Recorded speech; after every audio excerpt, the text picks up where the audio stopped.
Kejap, IC saya dalam kereta. IC saya dalam kereta. Kereta belakang tu je. Polis. Dia nak ambil IC.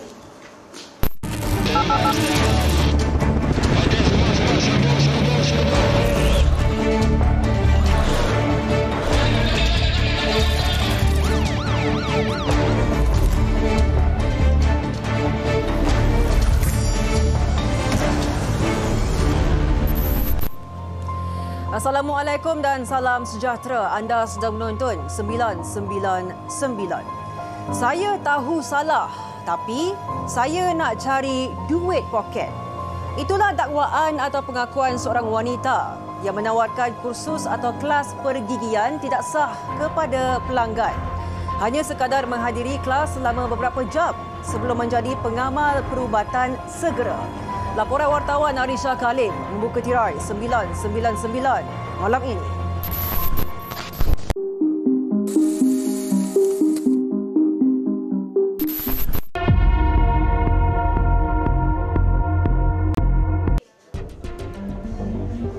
Puan nak dapat kursus untuk rawatan pergigian, betul tak? Ya, betul. Okey, rawatan apa tu yang Puan buat? Bina sajalah. Saya tahu ke benda tu salah? Saya tahu benda tu salah, tapi saya tengok ramai je yang buat. Apa salahnya saya cari duit lebih kan, duit poket. Itu pengakuan seorang wanita warga tempatan yang mendakwa mampu mengaut keuntungan lumayan hasil daripada kursus pergigian ekspres yang ditawarkan sejak setahun lalu.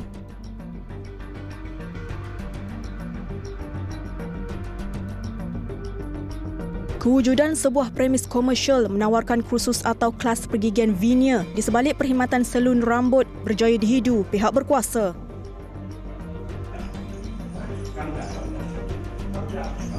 Pihak Jabatan Pergigian Kementerian Kesihatan Malaysia KKM memantapkan operasi mereka dalam membanteras kegiatan doktor gigi palsu. Siasatan awal mendapati pemilik premis itu menawarkan kursus pergigian tersebut secara terang-terangan menerusi aplikasi media sosial dengan menekan bayaran sebanyak RM1,300 kepada setiap pelajarnya.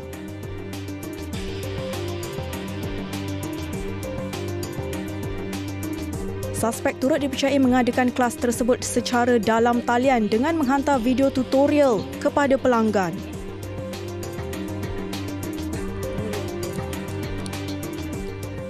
Ni saya nak dekat tu, awak siap-siap dekat customer. Aduh.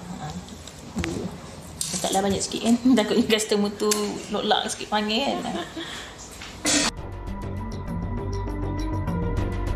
Selain membekalkan kit pemula seperti peralatan pergigian, suspek juga dipercayai mencetak sijil penyertaan kepada setiap individu yang selesai menjalani kursus pergigian tersebut. Kursus tersebut dikenal pasti sebagai kelas amali yang memperuntukkan masa kurang dari 24 jam sebelum diiktiraf kononnya sebagai doktor gigi bertauliah. Icing awak bagi kat dia 20 minit saja. Icing ni dia membersihkan gigi awak daripada kotoran lah. Mana ni? Ya Allah, tak kena aku. Okey, lepas tu ni icing ni pembersihkan nampak tak putih dia. Gigi customer dia semua 8 batang, 8 atas, 8 bawah. Awak kena bermula kat depan 1, 2, 3, 4.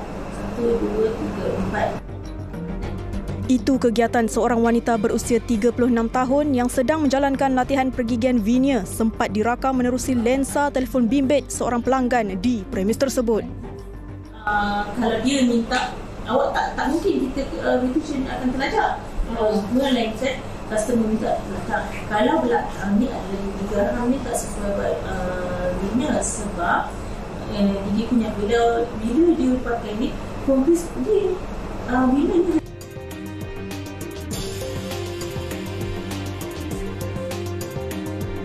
Susulan itu, hasil risikan selama 3 bulan, pihak Jabatan Pergigian KKM ke premis tersebut yang terletak di tingkat bawah sebuah pangsapuri untuk melakukan serbuan.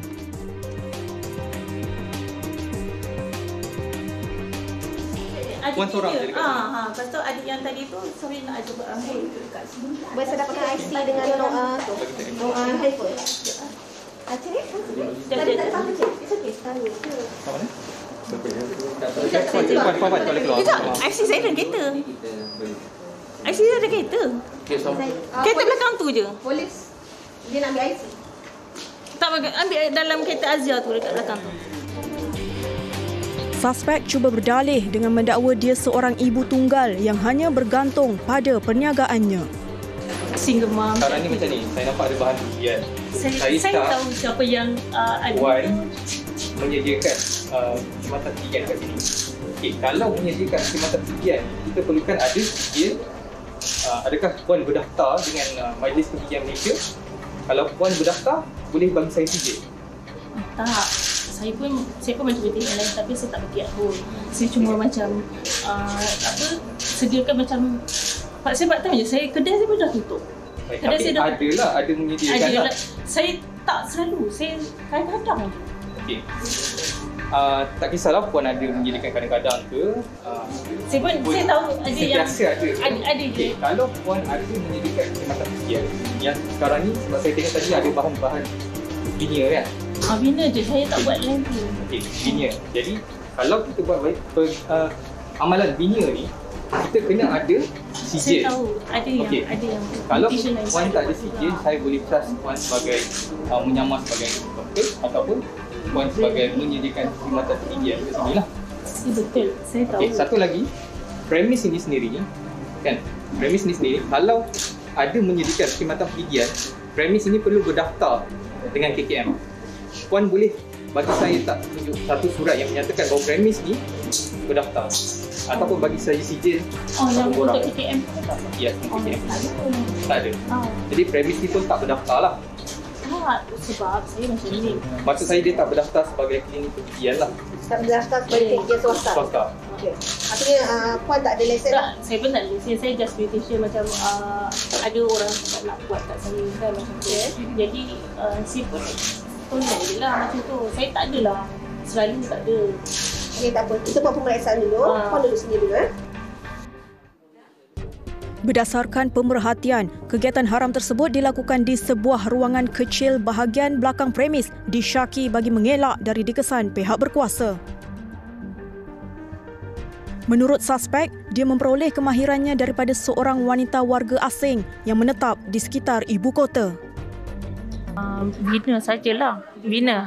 Okay. Yang tu Puan belajar dari mana? Saya belajar dengan Indonesia. Dekat Indonesia ke? Bukan. Dia memang datang Malaysia, dia kahwin orang sini dan dia ajar sini lah. Orang sini pun tak berapa pandai kan. Dulu masa saya ambil tu lebih kurang dalam 3,000 lebih lah. 3,600 something. Berapa lama kelas tu? Sehari je dia ajar. Dan Puan dari kelas tu Puan terus buka kursus tu lah? Sebab saya tengok banyak sangat permintaan orang duk buat semua tu kan.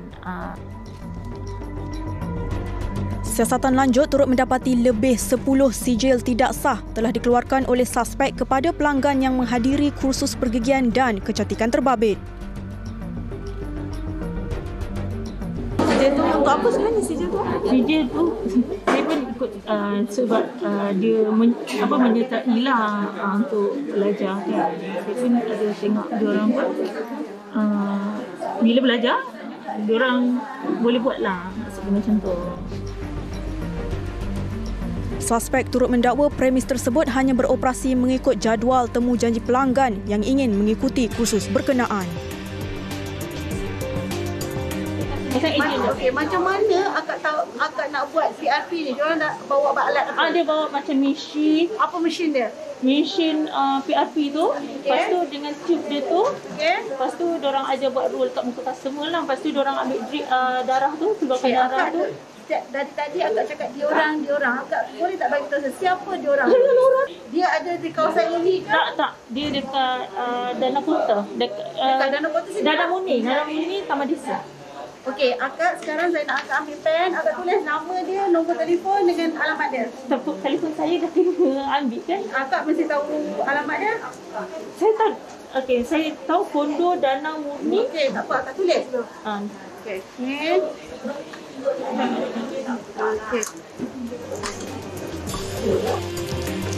Sementara itu, seorang wanita lepasan ijazah yang sempat menjadi peserta kursus tersebut selama beberapa jam sebelum diserbu mendakwa tertarik dengan hantaran yang dilakukan suspek di media sosial.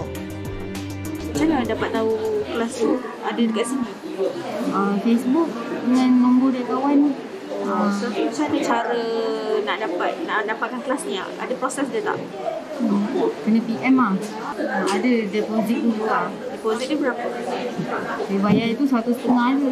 1,5. Lepas tu tadi buat apa je dengan dia sebelum kena serbu? Saya buat kat atas gigi palsu dulu. Gigi palsu, okey. Lepas tu dia tengok okey.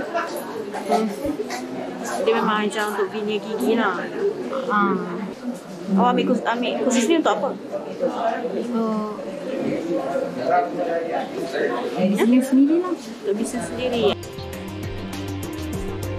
Peralatan pergigian yang dipercayai digunakan bagi tujuan kelas tersebut dikhawatiri mampu mengundang bahaya kepada pelanggan.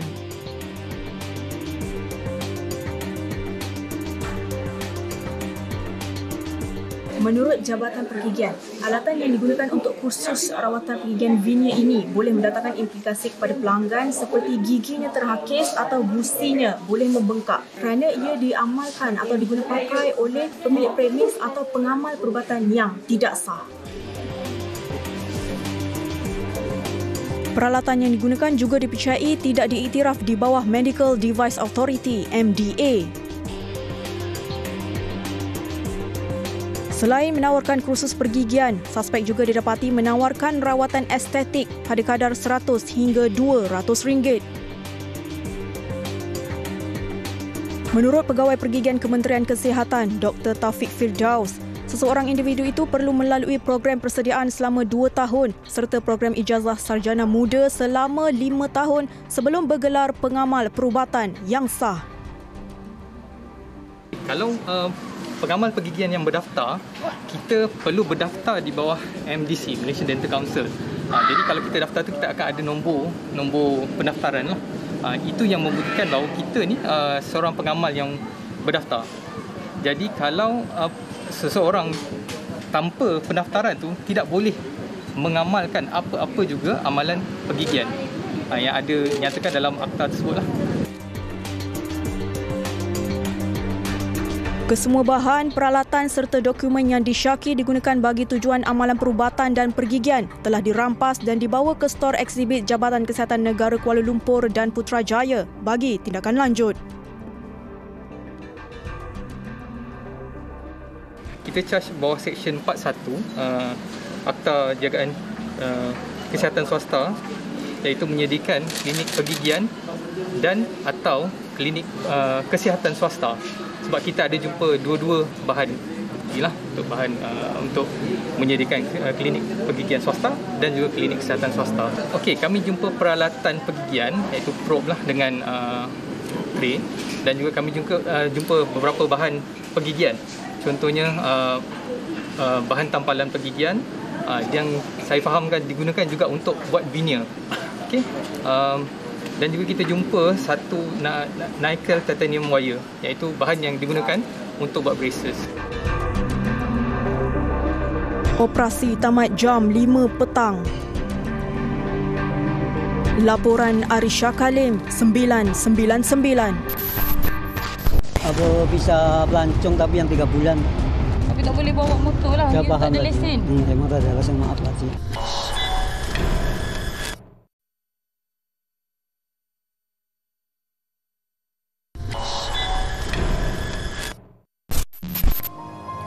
Tanpa memiliki sebarang lesen memandu, mereka berkeliaran di jalan raya untuk mencari besi buruk. Segelintir penunggang motosikal warga asing dikesan di sekitar Puchong membawa muatan secara berbahaya, dikuatiri boleh mengancam keselamatan pengguna jalan raya yang lain.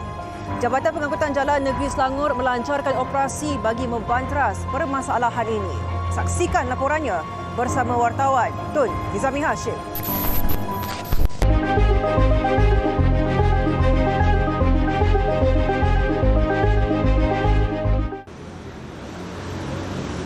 Kerja ke apa bang? Kerja. Kerja apa ya? Besi buruk. Oh, cari besi buruk lah. Ya. Tapi lesen ada? tak ada lesen. Oh, tak ada lesen. Ni motor siapa? Saya beli dengan orang Myanmar. Sudah lama masuk Malaysia? Sudah lama. Tahun bila? 2012. Tanpa rasa takut dengan tindakan undang-undang, segelintir warga asing dikesan menunggang motosikal tanpa lesen yang sah untuk melakukan pekerjaan, khususnya dalam sektor pengangkutan dan kitar semula. Ekoran itu, Jabatan Pengangkutan Jalan Negeri Selangor melaksanakan operasi bersepadu bersama Jabatan Imigresen Malaysia dan Majlis Bandaraya Subang Jaya dalam mengekang isu tersebut.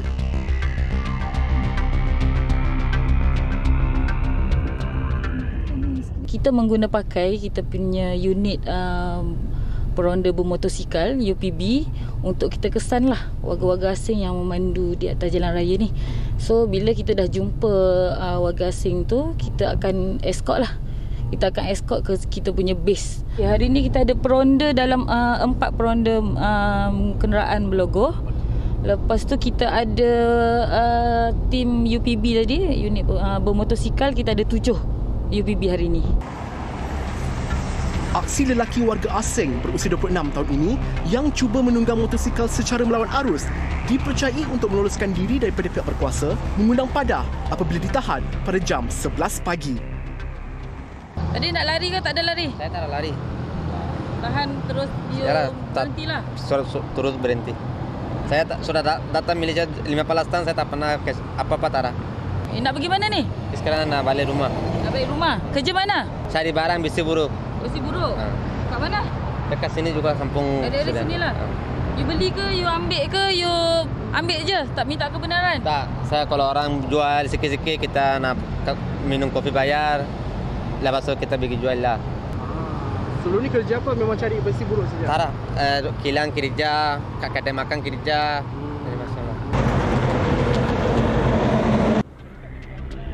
Status pemilikan kenderaan mereka turut dicurigai memandangkan kebanyakan warga asing yang ditahan ini tidak memiliki lesen memandu yang sah.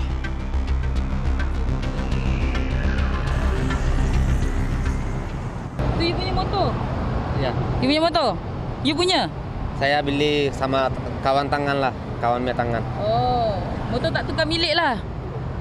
Bukan motor you lah, kira you beli saja gitulah? Motor road tax ada ke? Road tax tak ada. Road tax tak ada? Tak ada. Lesen ada? Lesen tak ada. Lesen tak ada? Pasport ada? Ada Indonesia. Ha? Indonesia.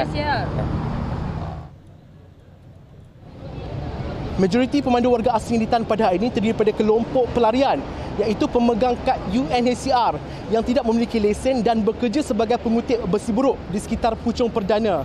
Dan selain daripada tidak memiliki lesen, cara mereka membawa besi buruk ini juga dikuatiri boleh membahayakan diri mereka dan juga pengguna jalan raya yang lain. Dan ekoran tidak memiliki lesen, mereka dikompaun RM300 dan motor mereka akan disita oleh pihak JPJ. Turut ditahan ialah lelaki dari negara seberang yang bekerja sebagai penghantar barang sejak 3 bulan lalu tanpa lesen dan permit kerja yang sah.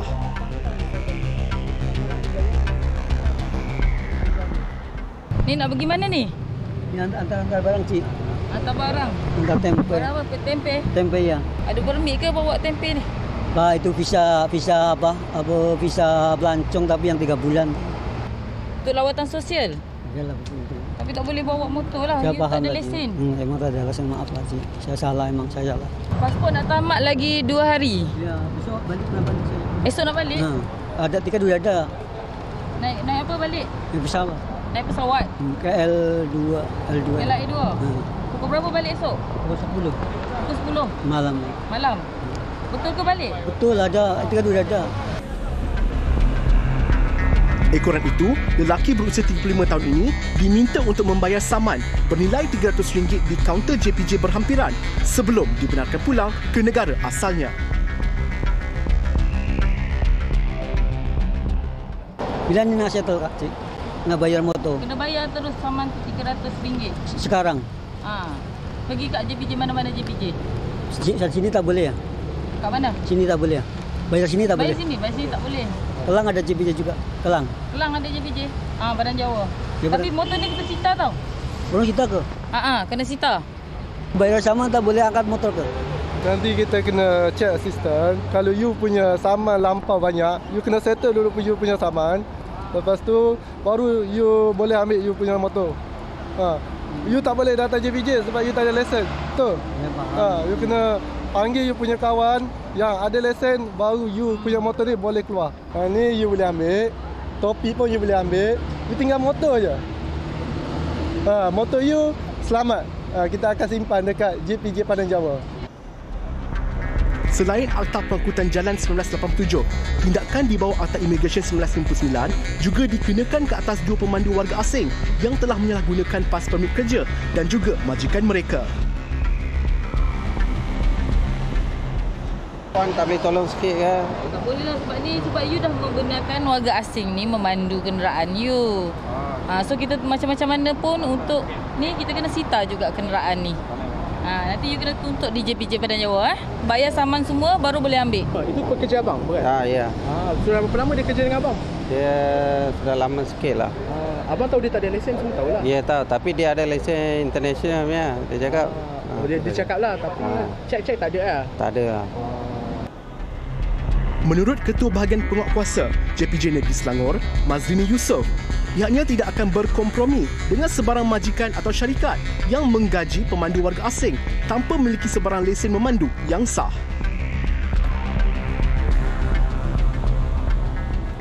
Untuk hari ini, kenderaan kita periksa sebanyak 159 kenderaan. Jumlah kenderaan yang kita dah ambil tindakan adalah 64 kenderaan. Kita telah mengeluarkan untuk hari ini adalah 138 jumlah notis.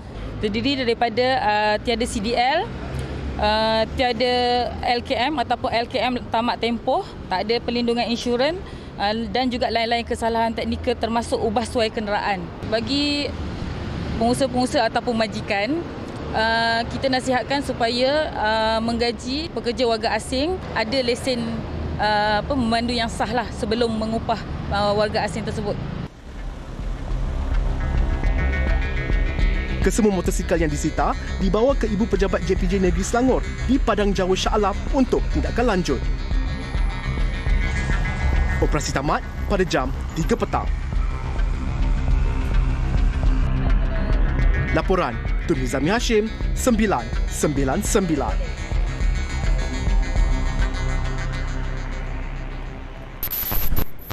Memang kebanyakannya saya tak pernah tinggal dia. Memang masa saya berdua je dengan dia. Walaupun saya kerja, saya tetap bawa dia.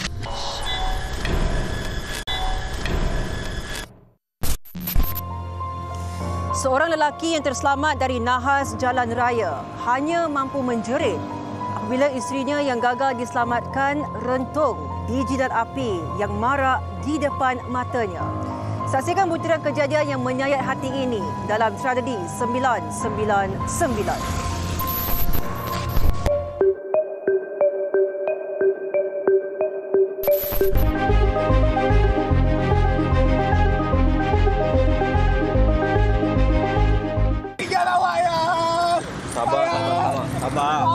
Luluh hati seorang suami sambil meraung memanggil nama isterinya yang berada di dalam sebuah kenderaan yang terbakar akibat rempuhan sebuah lori. Kejadian berlaku di kilometer 45.7 Lebuh Raya Utara Selatan arah selatan berhampiran sedenak Sabtu lalu. Mangsa Nurul Nazihah Kamarul Arifin, 28 tahun, dipercayai tersepit di tempat duduk penumpang bahagian hadapan ketika kejadian itu. Suami mangsa, Rizwan Jamil, 28 tahun, berjaya ditarik keluar oleh orang ramai melalui tingkap bahagian belakang penumpang, namun cubaan menyelamatkan isterinya gagal. Rizwan yang telah berkahwin selama 3 tahun tidak menyangka kehilangan isteri tersayang dalam sekelip mata. Saya tak pernah tinggal dia. Melainkan kalau dia ada kerja, dia kata dia tak boleh ikut, baru saya tinggal dia. Tapi memang kebanyakannya saya tak pernah tinggal dia. Memang masa saya berdua je dengan dia. Walaupun saya kerja, saya tetap bawa dia. Saya kerja freelance. Jadi memang dia sepanjang masa dengan saya. Menurut Komander Operasi Balai Bomba dan Penyelamat BBP Renggam, Muhammad Fauzi Maknur, pihaknya menerima maklumat kejadian pada jam 7.47 malam. 18 anggota dari Balai Bomba renggam kulai dan air hitam ke lokasi kejadian kemalangan membabitkan sebuah lori yang terbakar hampir 70%, manakala 2 buah kereta lagi hampir 90%. Muhammad Fauzi berkata, 4 kenderaan dan 6 mangsa terlibat dan pihaknya menemui seorang lagi mangsa yang rentung namun identiti dari kereta berasingan yang belum dikenal pasti. Sementara itu, kenangan manis bapa mangsa, Kamarul Arifin ketika menunaikan ibadah umrah bersama anaknya minggu lalu masih segar dalam ingatan. Dia ke sana ke umrah kan. Dia pergi macam saya pun tak larat nak puasa. Dia boleh buat puasa. Boleh buat tawak, boleh buat sa'i. Saya pun tak dapat larat. Dia boleh laki bini. Dia sama bini, laki suami dia memanglah. Saya memanglah. Anak saya memang diambilkan semua. Tapi menantu saya yang semua, yang 2 je semua saya sayang. Jenazah Nurul Nazihah selamat dikebumikan di tanah perkuburan Islam Kampung Temenin Lama, Kota Tinggi petang Ahad lalu. Manakala pemandu lori yang menyebabkan kemalangan itu direman selama 4 hari bagi membantu siasatan.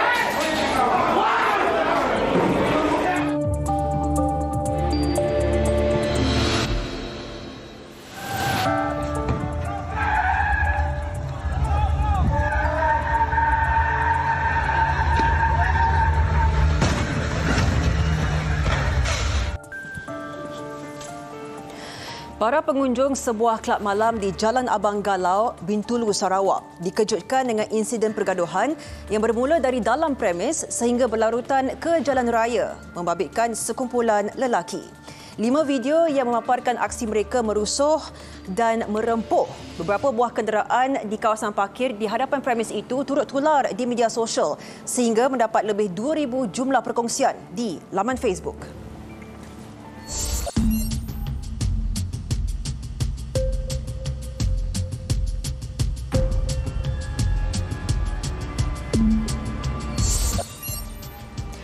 Susulan kejadian itu, pihak ibu pejabat polis daerah Bintulu berjaya menahan 17 suspek lelaki tempatan setelah menerima laporan orang awam pada jam 12.30 tengah malam. Siasatan lanjut mendapati 4 daripada mereka mempunyai rekod jenayah lampau membabitkan ugutan, rusuhan, perjudian dan menghalang tugasan penjawat awam. Selalunya kalau kelab-kelab malam tu biasa, dah tentu ada gangster-gangster. Itu memang standardnya. Tak ada yang kata tak ada gangsternya. Kalau dalam kelab-kelab malam ni mesti ada gangster-gangster. Diorang ni kebanyakannya banyak yang minum alkohol, dadah. Bila ada rekod-rekod jenayah, pertama dia akan merosakkan kita punya masa. Yang kedua, merosakkan kita punya dari segi pekerjaan ke apa pun segala-galanya. Segala-galanya akan merosakkan pada diri kita sendiri. Bagi kita budak sekarang memang agresif. Kita sendiri pun pernah nampak kes gaduh-gaduh ni. So first thing kita kena make sure kita sendiri selamat dulu. Sebelum kita nak masuk campur hal tu, so first thing memang kena report polis dululah. Kalau boleh janganlah dekat. Kalau dekat kita sendiri pun tak selamat kan. Kita dulu pun pernah lalui juga, tapi kita dah insaf, kita dah masuk Islam lah. Kita tak adalah buat semua tu lagi. Kes rusuhan membabitkan sekumpulan suspek berusia 21 hingga 38 tahun itu turut mendapat perhatian pakar kriminologi Nadia Syariani Muhammad Sharif. Menurutnya, pengaruh alkohol dan dadah boleh menyebabkan seseorang individu itu bertindak lebih agresif apabila terbabit dalam suatu pergaduhan.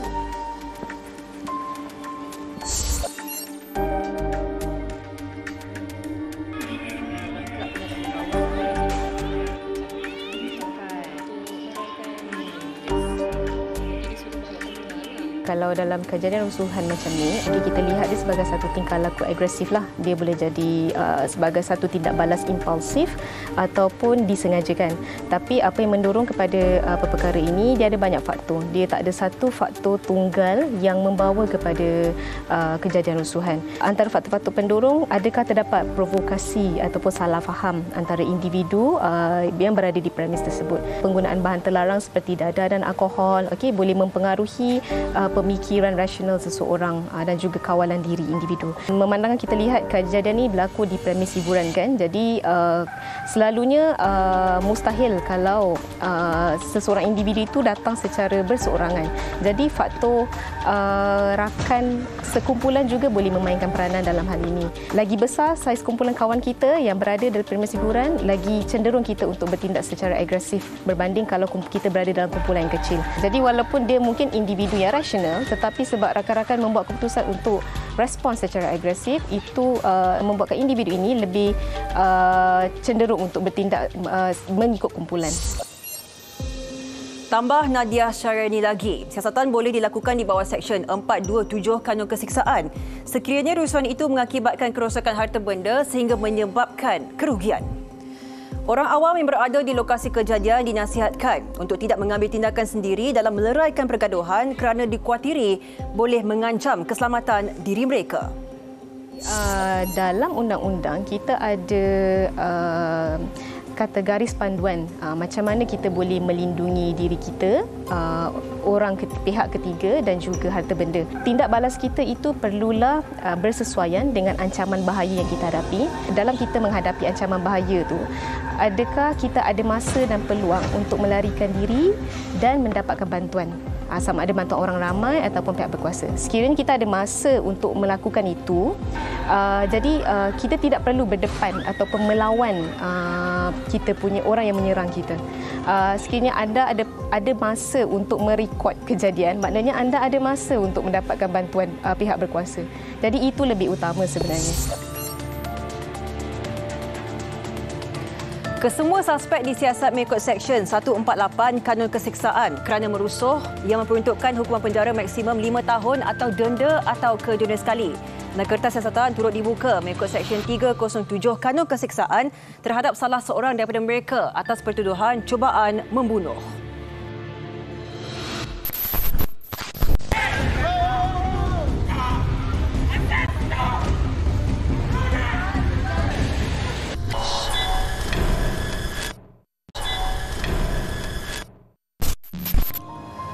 Permit di syarikat lain tetapi diarahkan bekerja di sebuah gudang lain di Shah Alam. Tindakan majikan di sebuah pusat pengasingan barang yang disyaki menyalahgunakan permit pekerja warga asing berjaya dibanteras Jabatan Imigresen Negeri Selangor baru-baru ini. Saksikan perinciannya bersama wartawan Afifah Haminuddin.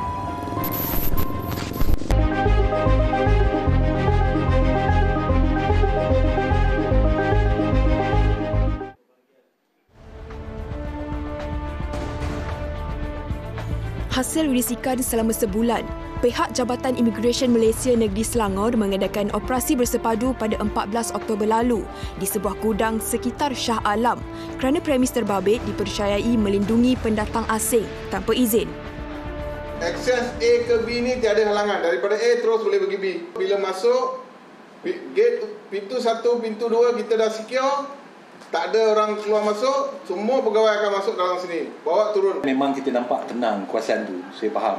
Pengalaman kita operasi kita nampak okey, tapi kita tahu di sebalik tu, di gelap, senjata dan sebagainya.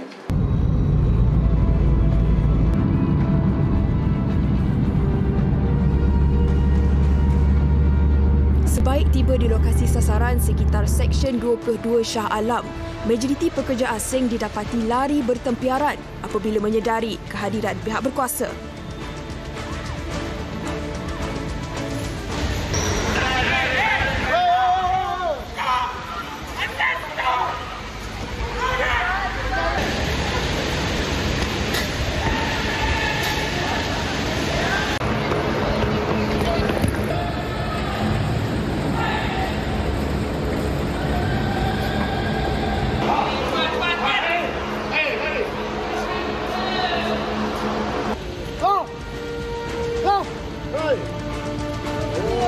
pelbagai taktik digunakan untuk meloloskan diri.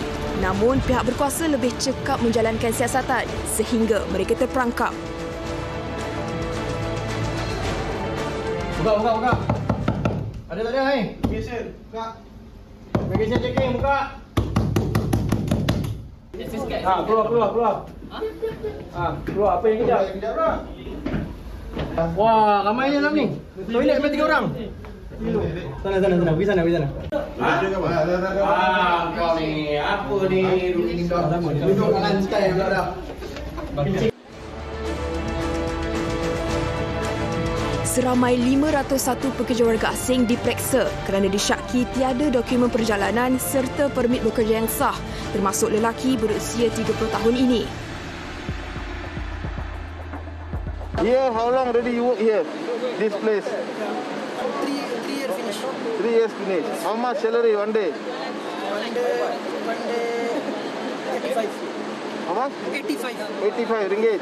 One day. How many hours? From what time to what time you work? 7 to 7. I come evening time 7 o'clock. 7 come in, and morning time I go back 7 o'clock. 7 evening until 7 morning. Yes. Before working in Port Klang. Before you work cargo in Port Klang.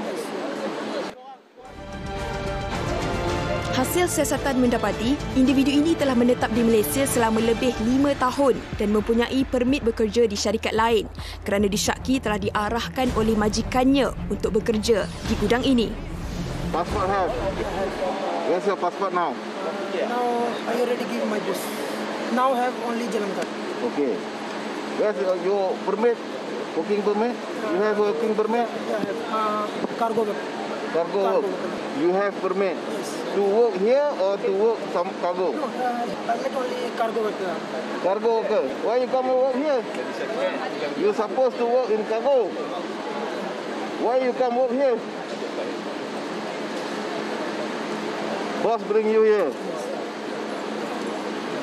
Your friend, others? Some people have, some people don't. Some people have, some people don't have. Tambahnya, segala kos penempatan dan pengangkutan telah ditanggung oleh majikan yang disyaki menjadi ejen yang melindungi parti.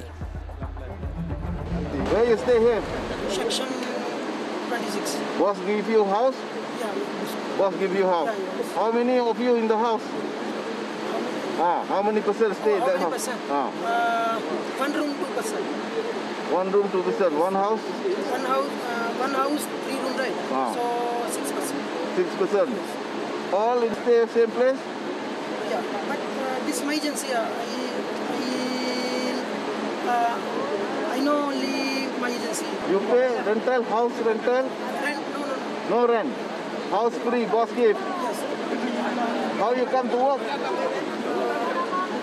Transport. Transport. Bus. No pay. No pay.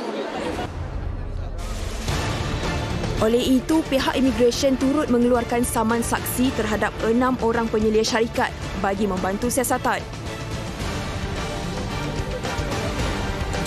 Serbuan di gudang pengasingan barang bagi sebuah syarikat penghantaran ini dipercayai beroperasi selama 24 jam tanpa henti.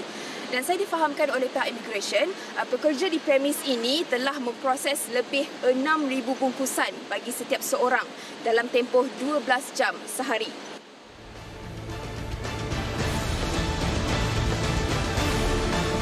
Menurut Pengarah Jabatan Imigresen Malaysia Negeri Selangor, Dr. Muhammad Syahmi Jaafar, operasi bersepadu ini dianggotai 78 pegawai dan anggota serta 4 orang pegawai daripada Jabatan Pendaftaran Negeri Selangor. Antara kesalahan-kesalahan yang kita syaki melibatkan warga-warga asing ini adalah pertama, kesalahan dalam Seksyen 161C Akta Imigresen 1959-63 dan yang kedua Seksyen 151C Akta Imigresen 1959-63 dan ketiganya Peraturan 39B Peraturan Imigresen 1963. Tambah beliau, tindakan tegas akan diambil terhadap majikan yang disyaki menggajikan pendatang asing tanpa izin termasuk hukuman denda sehingga RM50,000. berdasarkan operasi yang kita laksanakan ini, kita dapati pekerja-pekerja ini memang mereka datang kerja, balik kerja, dan itulah rutin harian mereka. Jadi disebabkan itu kita dapati memang ramai pekerja-pekerja asing ni yang kita dapat lihat yang paling tinggi daripada warga negara India lah, dan juga Pakistan yang diambil bekerja secara tidak sah oleh majikan-majikan. Kesemua warga asing yang ditahan berusia 15 hingga 52 tahun dibawa ke Depo Tahanan Imigresen Selangor untuk siasatan lanjut. Laporan Afifah Aminuddin, 999. Laporan tersebut mengakhiri rancangan 999 malam ini. Jangan lupa untuk terus menyalurkan sebarang berita kejadian jenayah menerusi email dan juga Facebook rasmi 999 seperti tertera. Dengan itu, kita jumpa lagi di minggu hadapan. Assalamualaikum dan selamat malam. Ingat, jenayah membawa padah.